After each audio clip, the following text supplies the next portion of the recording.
you cannot talk about the Beatles and not make mention of the 1965 tour. Do you want to know about the Beatles' 1965 US tour? You're in the right place. Just hop along with us on this dedicated channel. Kindly like the video, hit subscribe and that bell notification as we tackle all things Beatles with new videos every week. The Beatles' second American tour left a major imprint in the nation's cultural memory, with American youth poised to break away from the culturally rigid landscape of the 1950s. The Beatles, with their exuberant music and good-natured rebellion, were the perfect catalyst for the shift. Their singles and albums sold millions of records, and at one point in April 1964, all 5 best-selling US singles were Beatles songs. By the time the Beatles' first feature film, A Hard Day's Night, was released in August, Beatlemania was epidemic. Later that month, the 4 boys from Liverpool returned to the United States for their second tour and played to sold-out arenas across the country. Although the Beatles gave up touring to concentrate on their innovative studio recordings, such as 1967's Sgt. Pepper's Lonely Hearts Club Band, a psychedelic concept album that is regarded as a masterpiece of popular music. The Beatles' music remained relevant to youth throughout the great cultural shifts of the 1960s, and critics of all ages acknowledged the songwriting genius of the Lennon-McCartney team. In 1970, the Beatles disbanded, leaving 18 albums and 30 top 10 US singles. The Beatles staged their second concert tour of the United States with one date in Canada in the late summer of 1965. At the peak of American Beatlemania, they played a mixture of outdoor stadiums and indoor arenas, with historic concerts at Shea Stadium in New York and the Hollywood Bowl. Typically of the era, the tour was a packaged presentation, with several artists on the bill. The Beatles played for just 30 minutes at each show, following sets by support acts such as Brenda Holloway and the King Curtis Band, Cannibal and the Headhunters, and Sounds Incorporated. Brian Epstein, the Beatles' manager, scheduled the band's second full concert tour of America after a series of early summer concerts in Europe. The group began rehearsing for the tour in London on 25 July, 4 days before attending the world premiere of their second feature film,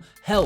The rehearsals doubled as preparation for their live performance on ABC Television's Blackpool Night Out, and took place at the Seville Theatre on 30 July, and then at the ABC Theatre in Blackpool. Typically for the 1960s, the concerts were arranged in a package tour format, with multiple acts on the bill. The Beatles' entourage comprised road managers Neil Aspinall and Mal Evans, Epstein, press officer Tony Barrow, and Alf Bicknell, who usually worked as the band's chauffeur. In his autobiography, Barrow records that a major part of the advance publicity for the tour was ensuring that interviews the individual Beatles gave to British publications were widely syndicated in the US. He added that this was easily achieved given the band's huge international popularity.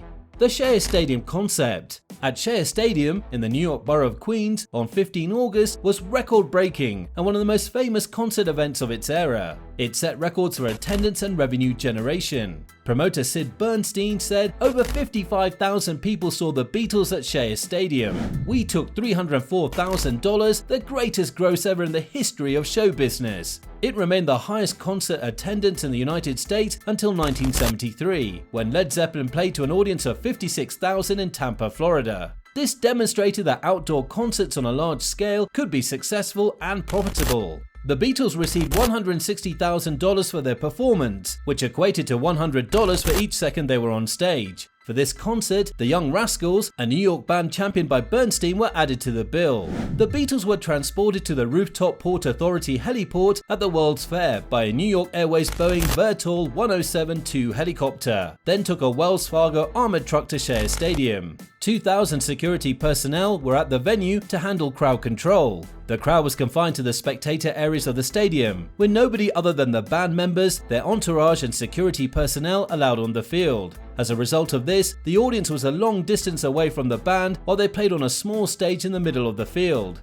Balboa Stadium concert. The show, which took place on August 28, 1965 at Balboa Stadium, was not even on the band's original itinerary. A last-minute addition to their North American summer tour, the date here was belatedly shoehorned in before the legendary Fab Four's August 29 and 30 shows at the Hollywood Bowl. That didn't make the Balboa Stadium concert any less memorable for the loudly ecstatic fans here who got to witness what is still the most important and influential band in rock and roll history. but only 17,013 of the 27,014 available tickets were bought. Consequently, the Beatles earned $50,135.17, just $135.17 more than the $50,000 they'd been guaranteed in advance for their performance here.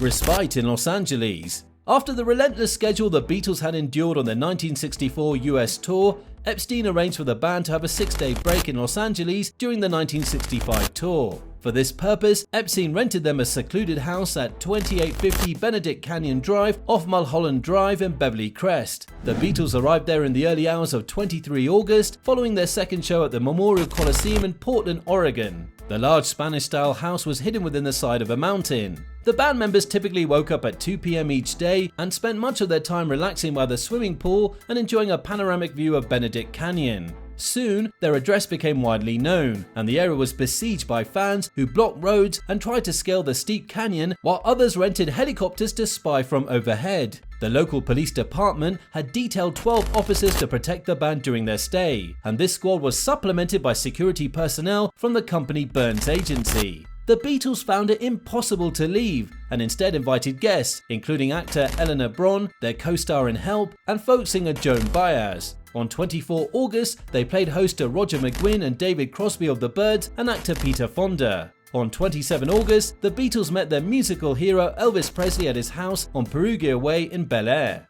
The Beatles played 2 concerts at Los Angeles' high-profile Hollywood Bowl. The 30th of August featured one of the group's better performances and provided much of the material for their 1977 live album The Beatles at the Hollywood Bowl. Poet Allen Ginsberg attended both 22 August shows in Portland. Inspired by the Beatles and the line of police guarding them from their fans, he composed the poem Portland Coliseum. The Beatles and their entourage arrived at London Airport, now Heathrow Airport, on 2 September, greeted by a crowd of fans. The band's experiences in the United States inspired the songs they began writing for their new album. After the tour's conclusion, the Beatles took a 6-week break before reconvening in mid-October to record the album Rubber Soul. The album reflected, variously, the group's exposure to the latest single from artists signed to the Motown and Stax record labels, the mutually influential relationship the Beatles had forged with the Byrds, and the influence of Dylan, who had urged Lennon to strive for more meaning in his lyrics. One of the new songs, Drive My Car, evoked the starlets the Beatles had met at Hollywood parties, while Lennon initially based Run For Your Life on an early recording of Presley's Baby Let's Play House. Soon after their return to London, Lennon talked extensively about the meeting with Presley in an interview he gave to the NME. A documentary titled The Beatles at Shea Stadium was later produced by Ed Sullivan under his Sullivan Productions Inc. banner, NEMS Enterprises Limited, which owns the 1965 copyright, and the Beatles company Suba Films Limited. The project used 12 cameras to capture the mayhem and mass hysteria.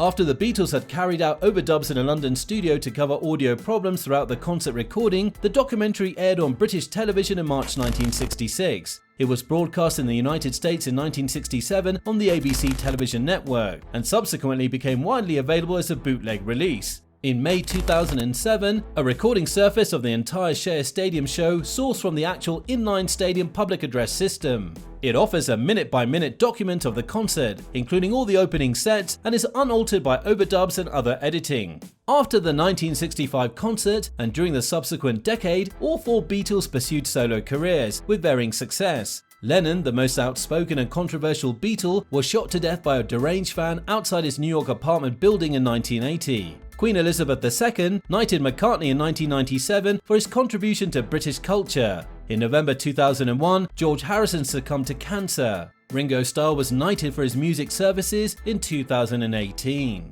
There you have it all, guys. Drop a thumb up in the comment section. Don't forget to hit the like and subscribe buttons if you've not done that, and follow us on Instagram and Twitter. The handles are in the description box below.